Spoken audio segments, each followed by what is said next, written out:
제목으로 같이 말씀을 나눠보도록 하겠습니다. 자, 우리는 신앙생활을 하면서 자주 감동을 찾습니다. 설교를 들을 때, 또 찬양을 할 때, 기도를 할 때 감동이 몰려오면 은혜를 받았다고 우리가 그렇게 말합니다. 자, 감동이 있어야 결단이 생기고 또 감동이 있어야 순종할 수 있다고 우리가 그렇게 여깁니다. 물론 제가 감동을 부정하는 것은 아닙니다. 이 감동은 하나님의 임재 앞에서 인간이 반응할 수 있는 아주 자연스러운 현상이고, 또 우리의 메마른 마음에 하나님의 손길이 닿을 때 일어나는 거룩한 울림이 되는 것입니다. 예배 중에 눈물이 흐르고 또 말씀 앞에 마음이 무너지고 또 찬양 속에 위로를 받을 때 그 모든 감동은 우리 안에 살아계신 하나님의 역사입니다. 하지만 우리는 중요한 질문을 던져봐야 합니다. 감동이 없을 땐 어떻게 할 것인가? 감동이 없으면 우리는 예배하지 말아야 되는 것인가? 교회 갈 마음이 없으면 교회 가지 않아도 되는 것일까? 기도할 마음이 없으면 기도하지 않아도 되는 것일까? 또 순종할 마음이 없으면 순종하지 않아도 되는 것일까? 우리는 때로는 감동이 있어야 결단이 있을 수 있다 하고, 또 감동이 있어야 순종할 수 있다고 우리가 그렇게 여깁니다. 심지어 하나님께서 감동을 안 주셔서 순종하지 못했다고, 하나님의 일을 하지 못했다고 하나님의 탓으로 돌리는 경우도 있습니다. 하지만 오늘 예수님께서 우리에게 말씀하십니다. 마태복음 16장 24절, 이에 예수께서 제자들에게 이르시되 누구든지 나를 따라오려거든 자기를 부인하고 자기 십자가를 지고 나를 따를 것이니라. 이 말씀은 신앙의 본질이 우리의 감정과 우리의 감동이 아니라 결단과 자기 부인을 의미합니다. 예수님은 감동받으면 나를 따라오라고 하지 않으셨습니다. 십자가는 내가 져야 하는 것이지 나의 감동에 따라서 선택하는 것은 아닙니다. 우리는 너무 오랫동안 이 감동 중심 신앙에 익숙해져 있는 것 같습니다. 하지만 감동이 사라지면 어떻게 하시겠습니까? 감동을 기다리며 갈망하며 감동이 올 때까지 십자가를 내려놓고 있으시겠습니까? 감동은 사라지고 현실은 고통스러우며 또 십자가는 감동만으로 지기에는 너무나 무겁습니다.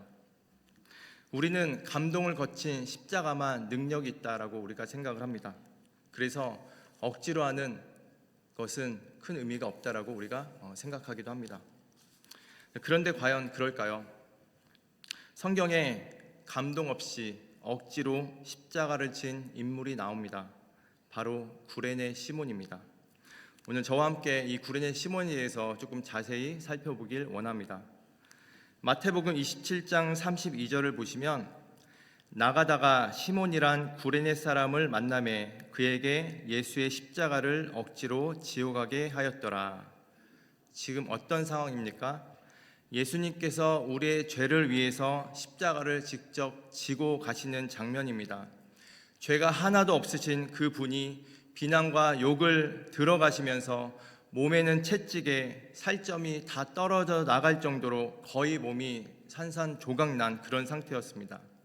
십자가의 무게 너무나 무거웠습니다. 만만치 않습니다. 자, 무거운 십자가를 들고 뒤에서는 때리고 앞에서는 욕하고 또 주변 군중들은 비난하고 침뱉고 이런 상황인 것입니다. 로마 군인들도 이 사건은 너무나 중요하기 때문에 제 시간에 형벌 장소로 가야만 했을 겁니다. 그런데 예수님께서 너무 지치시고 힘이 없어서 도저히 속도를 내지 못하시는 겁니다. 자, 그러던 중에 로마 군병이 건강한 남자 지나가던 시몬을 붙잡아서 억지로 예수님의 십자가를 들게 합니다. 당시 로마법으로 군인이 필요한 짐을 들게 할 때 이 행인에게 강제로 지을 수 있었다고 합니다. 시몬이 왜 예루살렘에 왔는지는 성경에서 정확히 말해주고 있지 않지만 학자들은 구레네 출신인 것으로 보아서 유대인으로 보고 있습니다. 그리고 유대인으로 아마 유월절을 지키러 예루살렘에 왔다가 우연히 그 자리를 지나던 사람으로 추측하고 있습니다. 그는 예수님과 아무 상관없이 길을 가다가 갑자기 웅성웅성거리고 구경거리 났나 하다가 그 자리에 있다가 이제 군병들에게 선출당해서 예수님의 십자가를 지게 됩니다. 그리고 말씀 그대로 억지로 지어가게 하였더라. 이렇게 지고 갑니다. 자, 시몬은 자원해서가 아니라 감동을 받아서 지었던 것이 아니라 마지못해 예수님의 십자가를 지었습니다. 아마 시몬 속으로는 이랬을 겁니다. 왜 하필 나인가? 그리고 너무 당혹스럽고 두려웠을 겁니다. 주변 사람들은 어떻습니까? 한 50m, 100m 정도 지나서 본 사람들은 저 사람도 죄수인가 보다. 무슨 죄를 졌길래 저런 또 십자가를 지고 메고 가는 것일까? 그러면서 욕하고 또 침뱉음 또 하고 또 이런 상황이 이어지고 있을 겁니다. 그런 상황에서 예수님의 십자가를 지고 지금 같이 끌고 가는 것입니다. 시몬 속으로 무슨 생각을 했을까요? 와, 오늘 너무 운이 없다. 왜 내가 구경거리 났다고 거기 내가 왜 간 거지? 근데 이분은 누구시길래 이렇게 피투성이가 된 거야? 머리에는 가시 면류관을 쓰고 도저히 무슨 죄를 진 거지? 몸은 거의 찢겨졌는데. 그러면서 예수님을 가장 가까이에서 보았을 겁니다. 그런데 성도님들, 우리 한번 생각해 봤으면 좋겠습니다. 예수님의 제자들은 다 어디 갔습니까? 예수님께서 골고다 언덕을 올라가실 때 주여 주여 하고 외치던 그 사람들 다 어디 갔습니까? 주는 그리스도시요 살아계신 하나님의 아들이십니다라고 고백했던 그 베드로 어디 갔습니까? 병 고침 받고 또 오병이어 기적도 보고 예수님께서 물 위로 걷는 그 장면도 목격한 그 많은 사람들 다 어디 갔습니까? 지금 십자가 앞에서 다 도망친 상태입니다. 십자가에서 아무도 없었습니다. 예수님 따르면 좋은 것만 있을 거라고 해서 따라갔는데 알고 보니까 예수님께서 십자가 형벌 앞에서 아무 힘을 못 쓰고 있는 것입니다. 그리고 그들은 실망했을 겁니다. 제자들도 그 거부한 그 십자가를 대신 누가 지고 갑니까? 바로 예수님과 아무 상관없는 행인이 대신 십자가를 지고 갑니다. 억지로 지고 갑니다. 여러분, 십자가가 지금에야 영광의 십자가지 당시에는 죄인이 지는 그 처참한 형벌의 도구였습니다. 신명기 21장 23절에 이렇게 말씀하십니다. 내 하나님 여호와께서 내게 기업으로 주시는 땅을 더럽히지 말라. 나무에 달린 자는 하나님께 저주를 받았음이니라. 이 당시 유대인들은 십자가를 저주의 상징으로 봤습니다. 사형소 틀이죠. 시몬은 그 치욕의 도구를 어깨에 메고 사람들의 조롱을 받으면서 예수님과 함께 걸어갔습니다. 억지로 진 십자가, 거기에는 감동도 없고 깨달음도 없고 환상도 없었습니다. 그런데 시몬은 비록 억지로 예수님의 십자가를 졌지만 그 순간 예수님과 특별한 만남을 갖게 됩니다. 하나님은 그 억지의 자리를 사용하셨습니다. 그는 예수님 바로 뒤에서 함께 예수님과 골고다 언덕을 올라갔습니다. 그 길에서 예수님께서 쓰러지셨을 때도 곁에서 봤을 겁니다. 예수님의 숨소리도 들렸을 겁니다. 시몬은 본의 아니게 제자들도 하지 못했던 예수님의 발자취를 따르게 된 것입니다. 제자의 길을 걸은 것입니다. 그리고 모든 십자가 처형의 장면을 보았을 겁니다. 가상 7원의 말씀, 예수님께서 십자가에 하신 말씀도 다 들었을 겁니다. 내 하나님이여 어찌 나를 버리셨나이까? 다 이루었다. 이 말씀도 다 들었을 겁니다. 복음서에서 이 시몬의 이야기가 짧게 등장을 합니다. 하지만 시몬의 이야기는 여기서 끝나지 않습니다. 억지로 진 십자가가 어떻게 은혜의 통로로 이어지는가? 우리가 읽은 마태복음 27장 32절의 병행 구절이 마가복음 15장 21절에 이렇게 나옵니다. 마침 알렉산더와 루포의 아버지인 구레네 사람 시몬이 시골로부터 와서 지나가는데 그들이 그를 억지로 같이 가게 하여 예수의 십자가를 지우고, 마침 알렉산더와 루포의 아버지인 구레네 사람 시몬이, 지금 마가복음에서는 시몬을 알렉산더와 루포의 아버지라고 굳이 소개하고 있습니다. 이 마가복음의 저자는 이 시몬의 신상 정보를 다 알고 있었습니다. 알렉산더와 루포의 아버지. 이것은 초대교회 성도들에게 시몬과 그의 가족들이 잘 알려져 있다는 것을 뜻합니다. 로마서 16장 13절을 보시면 바울이 이렇게 얘기하고 있습니다.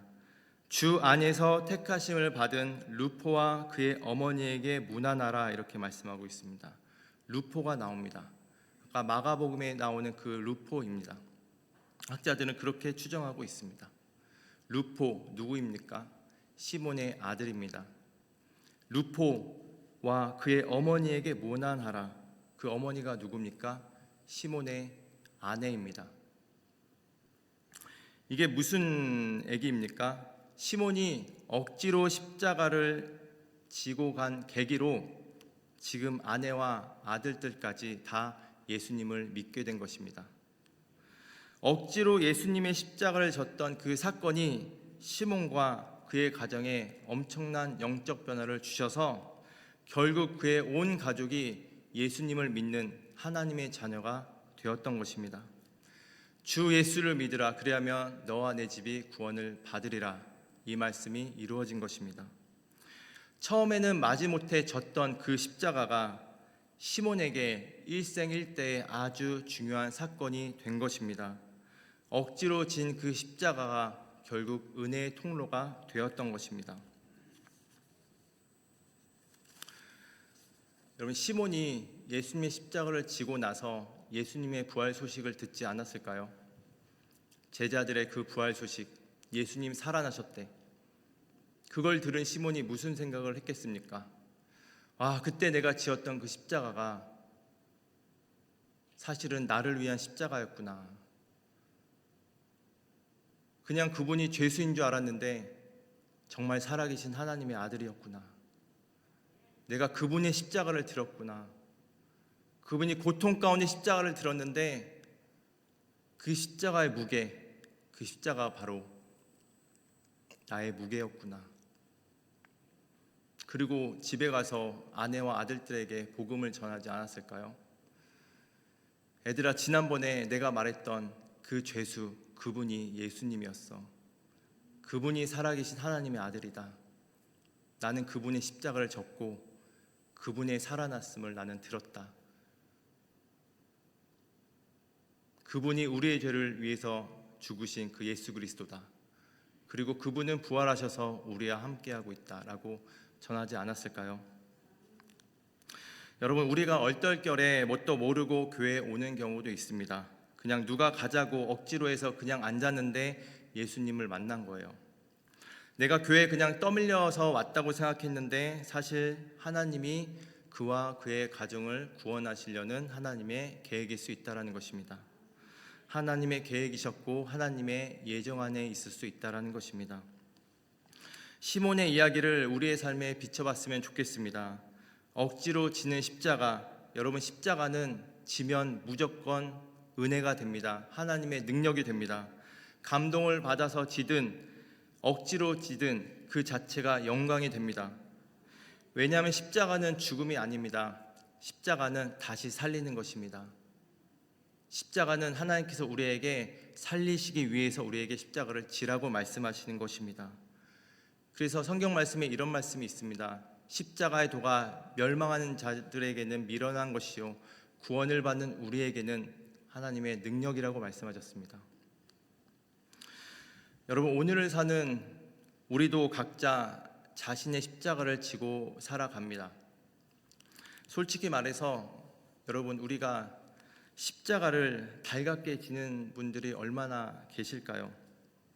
얼마나 되겠습니까? 엄청난 싸움이 있지 않겠습니까? 항상 은혜로 십자가를 졌으면 좋겠는데 우리가 생각한 대로 뜻한 대로 되지 않습니다.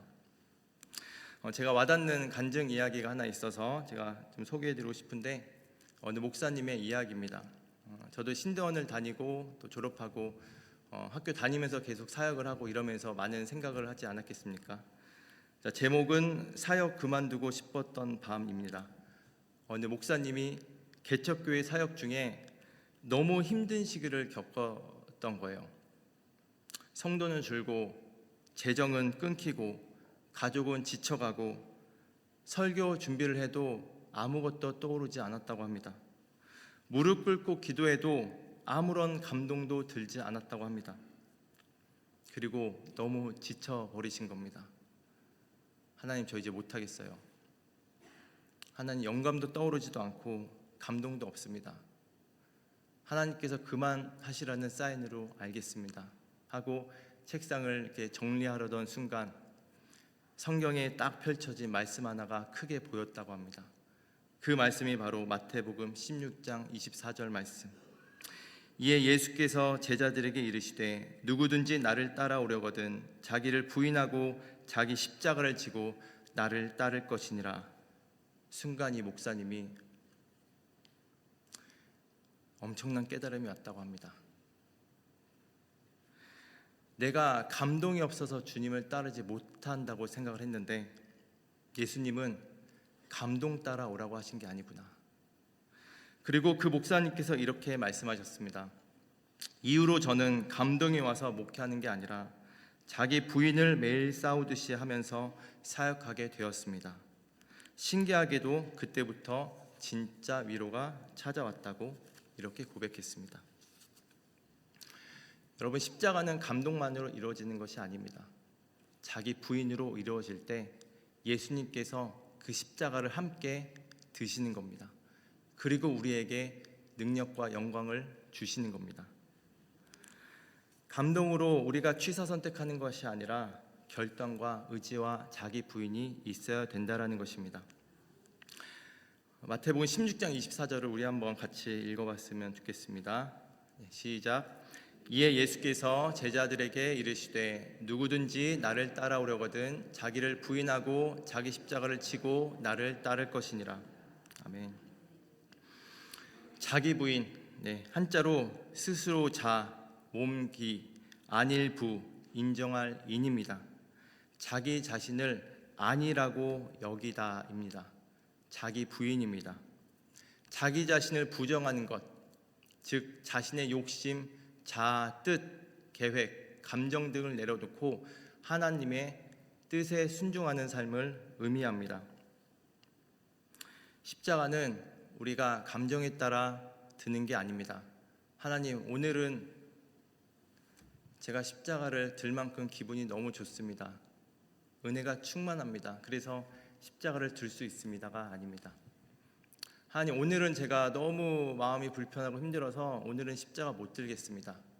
죄송합니다. 하나님, 오늘은 아닙니다. 하나님도 저에게 은혜를 안 주신 거 봐서 오늘 안 들겠습니다.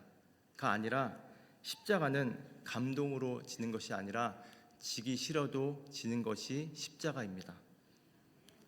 포기하고 싶은 자리에서 끝까지 책임지는 것, 외면하고 싶은 그 부르심 앞에서 무릎 꿇는 것, 아무도 모르는 그 자리에서 묵묵히 헌신하는 것, 그것이 바로 십자가입니다. 사도 바울을 보십시오. 다메섹 도상에서 예수님을 만나고 회심 이후에 사도 바울은 감동에 따라 움직이지 않습니다. 매질 당하고 고난 가운데서도 묵묵히 십자가의 길을 갑니다. 자, 예수님은 어떠셨습니까? 겟세마네 동산에서 이 잔을 내게서 지나게 하옵소서라고 예수님은 감동받은 상태로 말씀하신 게 아닙니다. 하지만 예수님은 꿋꿋하게 순종하셨고 그 십자가 길을 가셨습니다. 내 뜻대로 마옵시고 아버지의 뜻대로 하옵소서. 십자가는 무조건 져야 하는 것이라는 것입니다. 제가 예전에 공부를 잘하는 학생에 대해서 한번 제가 TV로 본 적이 있습니다. 공부를 잘하는 학생 공통점이 있더라고요. 아침에 무조건 일어납니다. 6시에 일어나서 7시에 이제 도서관 문이 열리지 않습니까? 무조건 갑니다. 7시에. 그 학생이 그런 얘기를 하더라고요. 정말 가기 싫어도 간다고. 그냥 가서 앉아 있는다고 합니다. 그날 컨디션이 너무 안 좋고 해도 그냥 자리에 앉아서 공부한다고 합니다. 자, 그 학생은 감동이 와서 지금 그 도서관을 가는 게 아니라 결단과 습관적인 자기 의지가 있었던 것입니다. 그런 사람은 결국 실력을 갖추게 되는 것이죠. 세상에서도 뭔가 이루기 위해서 이렇게 자기 부인으로 이렇게 나아갔는데 예수님의 그 십자가의 보혈로 구원받은 우리들이 자기 부인하지 않고 내 감정대로 하나님의 나라를 이룰 수 있겠습니까? 지금 우리도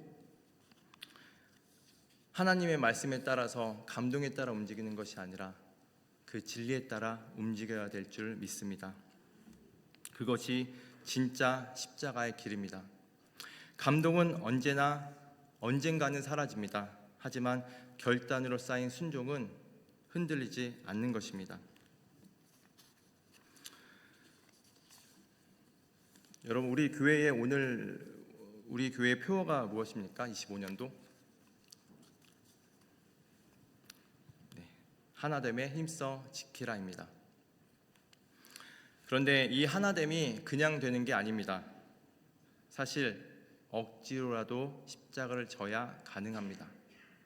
감동이 있어서 내 마음이 좋아서 기분이 좋으니까 우리가 서로 잘해주는 것이 아니라 예수님이 그렇게 하셨기에, 예수님께서 그렇게 하라고 말씀하셨기에 순종하고 형제 자매를 사랑하고 용서하고 친절을 베푸는 것입니다. 우리가 마음이 내키지 않을 때도 있습니다. 그런데 그냥 주님께서 말씀하셨기에 억지로라도 순종하는 그 모습 가운데 하나님께서 함께 하시고, 또한 억지로 든 그 십자가 가운데 나 혼자 드는 것이 아니고 예수님께서 함께 들어주시면서 우리에게 영광과 능력을 가져다 주는 것입니다. 여러분, 가정에서도 마찬가지입니다. 가정에서도 억지로라도 내가 십자가를 지면 예수님 믿지 않는 가족들도 오늘 우리가 구레네 사람 시몬을 본 것처럼 하나님께서 구원의 길로 인도해 주시리라 믿습니다. 그래서 오늘 이것을 꼭 기억했으면 좋겠습니다. 내 마음에 감동이 있어서 십자가를 지는 것이 아니라 하나님의 자녀이기 때문에, 예수님께서 말씀하셨기 때문에, 예수님께서 자기 부인이라고 말씀하셨기 때문에 내 감정과 내 감동과 상관없이 하나님 말씀에 의거해서 우리가 그 말씀대로 진리로 나아가는 우리가 됐으면 좋겠습니다. 그래서 사도 바울의 고백처럼 날마다 우리가 이렇게 고백했으면 좋겠습니다. 내게는 우리 주 예수 그리스도의 십자가 외에 결코 자랑할 것이 없으니라고 이렇게 말씀하셨습니다. 사도 바울이 얼마나 많이 십자가를 졌으면 이 고백을 하겠습니까? 십자가는 무조건 능력이 됩니다. 우리가 고난의 길이 아닙니다. 오늘 우리가 말씀을 받지만 십자가는 우리를 살리시기 위한 하나님의 계획입니다. 우리가 십자가를 졌을 때 예수님께서 함께 지십니다. 그리고 영광의 길로 인도하십니다. 그럴 때 우리가 날마다 예수님 십자가를 자랑할 수 있습니다. 그래서 한 주간 우리가 삶에서 십자가 질 일이 많이 있을 겁니다.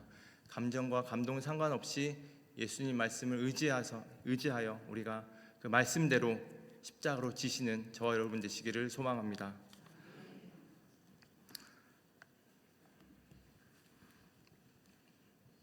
우리가 말씀을 같이 또 기억하면서 같이 찬양하시겠습니다. 오늘 우리가 같이 말씀을 살펴봤는데, 하나님, 우리가 이 자리에서 십자가를 끝까지 놓지 않겠습니다라는 그 마음 고백으로 같이 찬양하셨으면 좋겠습니다. 하나님, 억지로라도 십자가를 지겠습니다.